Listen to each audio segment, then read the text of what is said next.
Hi, this is Kathi Quinn with Floriani. Floriani is a division of R&K Distributing, and I want to welcome you back to this week's Project of the Week. Now, last week I started talking about some of our new font features, and since fonts are probably the most important thing we use and we use the most, we really added a lot of punch to our fonts. So I want to continue this week, and this week we'll be talking about our font play. But I did want to point out a couple of things that I didn't point out last week. They're just little things that I think you'll be excited to know, but I just want to show you. The first one I want to show you, of course, has to do with, oh yes, fonts. Now I'm going to come in here and left mouse click on screen after selecting my text tool by left mouse clicking on it. I want to show you we do have some fun stuff in our fonts. Now we're going to come here where I've got all my fonts are listed, so I'm going to drop down here, and what I want to do is I want to go show you a new bunch of fonts that we put in, and I want to show you with their icons. Oh, and let me point this out. Notice that I have Silly Lansing in 60s, and it's got an F with a little pencil by it. Those are designating that these are the fonts that I have imported with our font importer. Now remember, our font importer is our T with the wand on it, and that's so you can bring in the fonts that you have purchased. So just showing you what their little designations look like. But what I want to come and show you is we also have a new designation, and I'm looking to see where they are. I know they're here. I just have to find what I did with them. Well, this is craziness. You're going to see a P. Let me find them. Well, this is almost crazy here. I know they're here. I've just got to find what I did with them.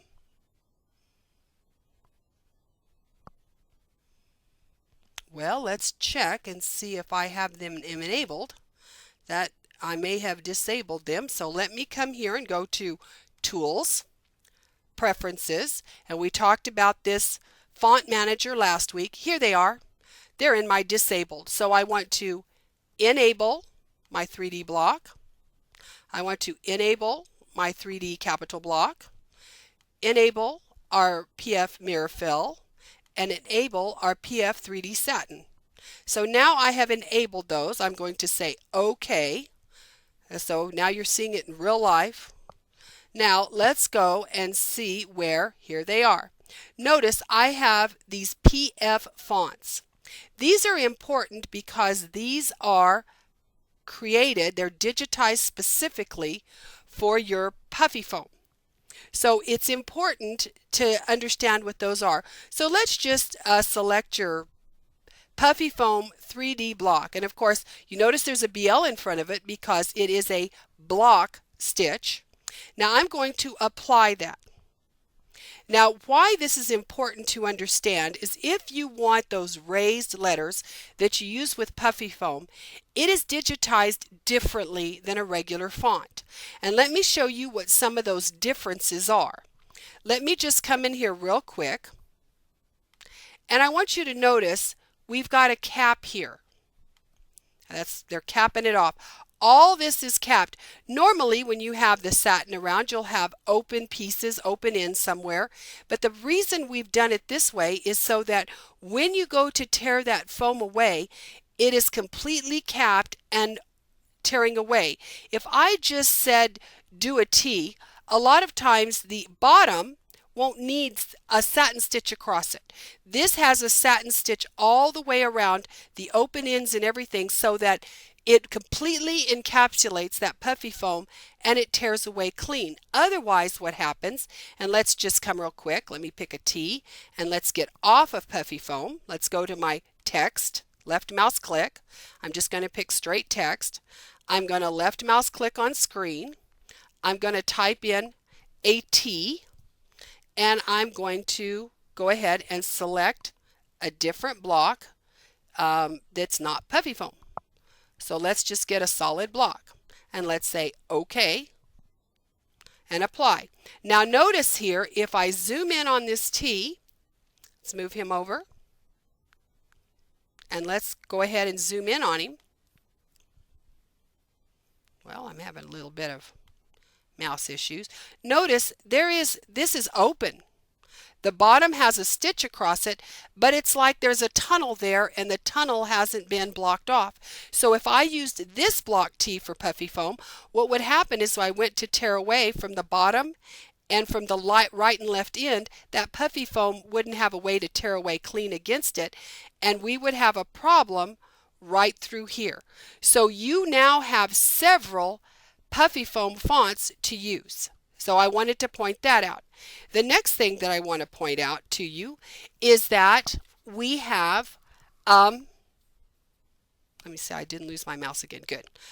We're going to escape from here. The next thing I want to show you that we've done that I didn't point out last week, I'm going to get a new piece of paper. I'm going to come here and I'm going to go into my artwork tools. And I'm going to pick, the fish. There's a fish I like here. It's a little angel fish. And I'm going to select him. And I want you to see what we did in here in our color, in our thread chart. Now if I go all the way to the end of it, leaving up my regular Floriani thread chart, if I go all the way to the end, here are my variegateds. Now this is real important to talk about because DJ did an accurate thread chart for you. He literally unrolled spools of variegated thread and measured each section of variegation, because what it's done is all of our variegateds are not like every inch the color changes. The distance is always different so that it doesn't just stripe. It's actually a nice variegated that will fill a shape very nicely and variegate pretty without striping everything. So let's come to this fish and let's just pick one of our variegateds. Well, I guess I'm going to have to back up, excuse me. Let me turn my fish into stitches first. Can't variegate what I don't have. Now we've got stitches. Let's go ahead and go all the way to the end and let's just pick some pretty variegation here. Doesn't matter. There's one.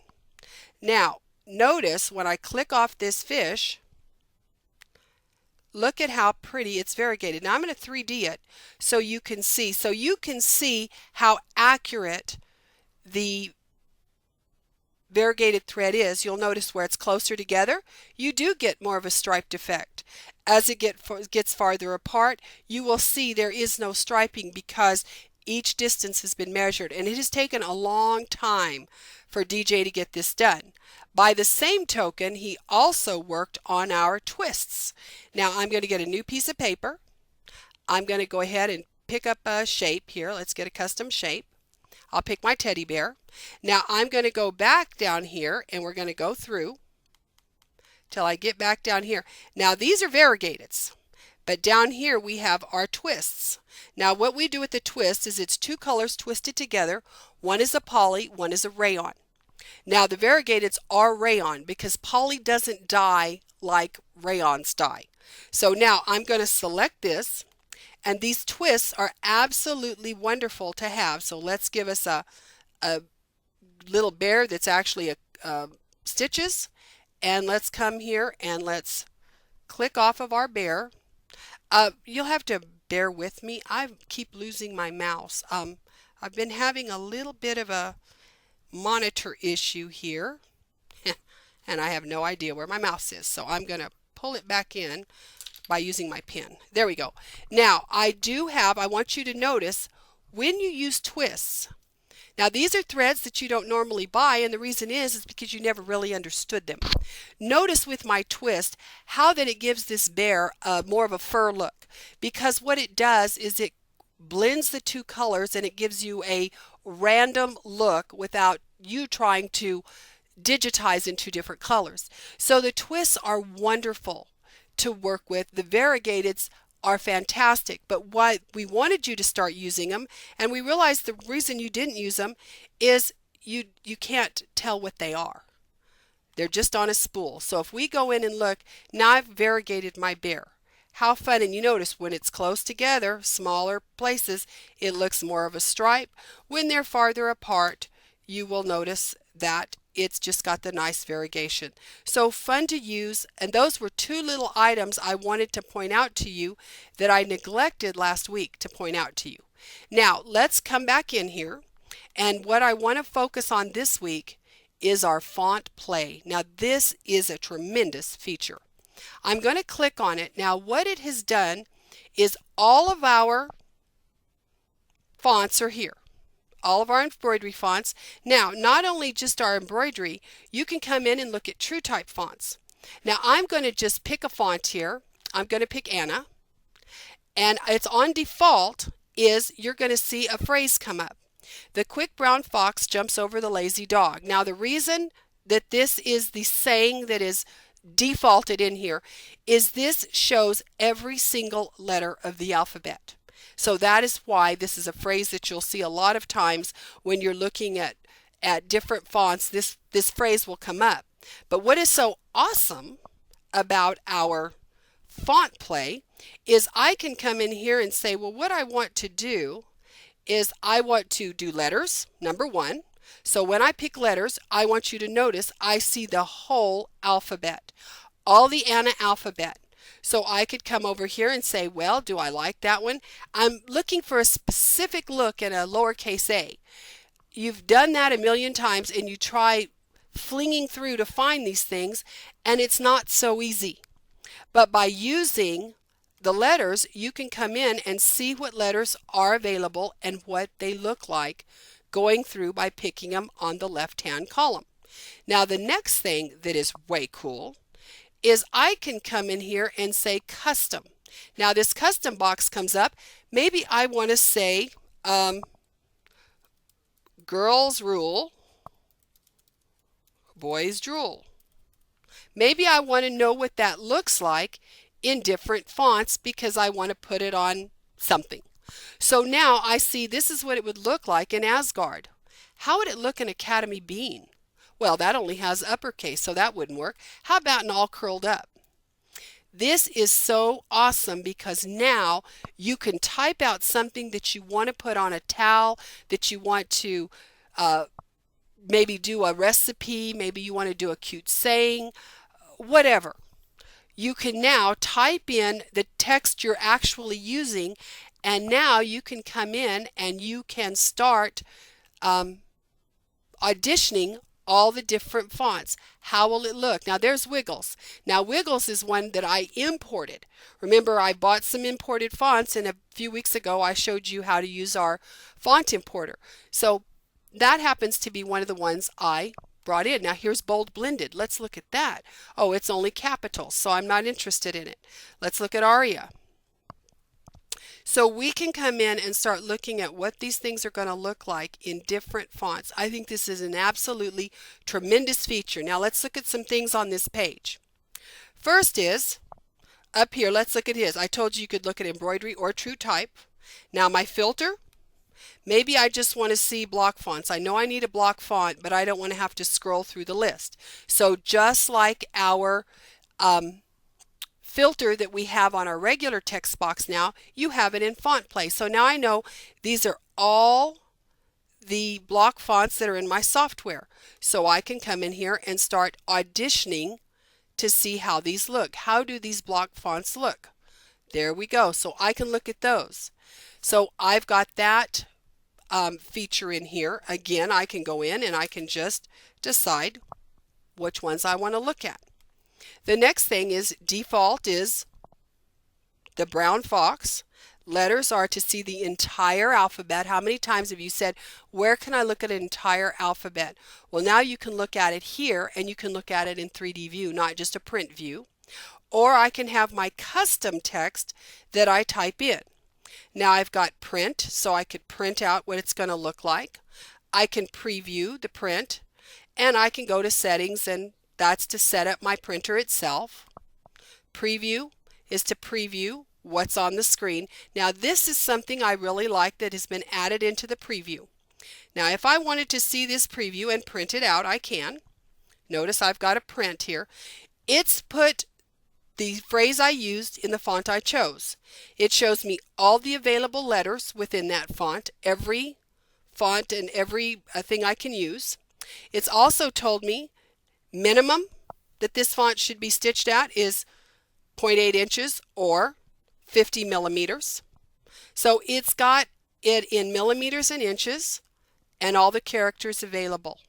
This is way cool. Now I could print that out.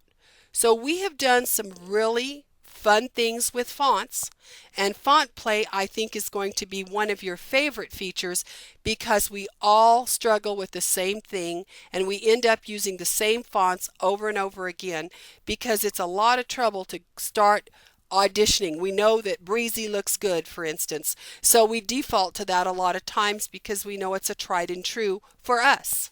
It's a favorite of mine.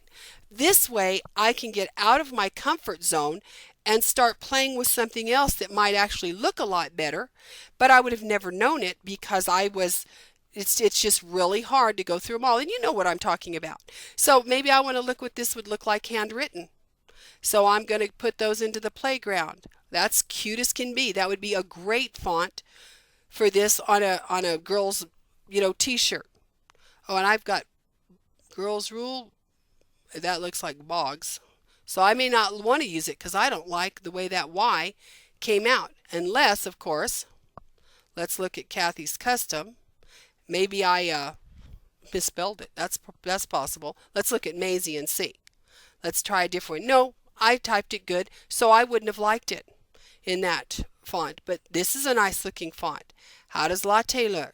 So you get the whole point that I can come in here and start going through auditioning fonts with the phrases I'm using to see what's actually going to look good before I go to my machine.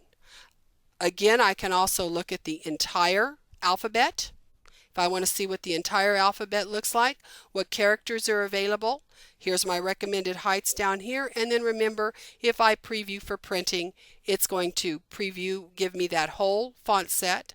It's going to give me the recommended heights. It's going to show me all the available letters, what all I can do. It's all there available for you. So I hope you've enjoyed this week's project of the week. I hope you play with font play, get used to it, navigate around it, have fun with it. Look at your puffy foam fonts. If you've ever wanted to try puffy foam, now you will absolutely be successful because we have digitized several fonts for you that are created specifically for using puffy foam. Remember, that looks great on caps. It looks good on a bag. Heck, it looks good on a nice heavy shirt. You can do fun things with puffy foam. Now you can play with it. Enjoy the variegated. Pick up some of your designs, try it with the variegated thread, and pick up some of our variegateds and some of our mixed threads. It gives a whole new dimension to your embroidery, but you don't use it because you've never seen what it would look like. So now you can go in there, pull up the design, audition the variegated or audition your mixed in it and play with it and go to your dealer and pick up some of that thread. I hope you enjoyed this week's project of the week. I look forward to seeing you next week.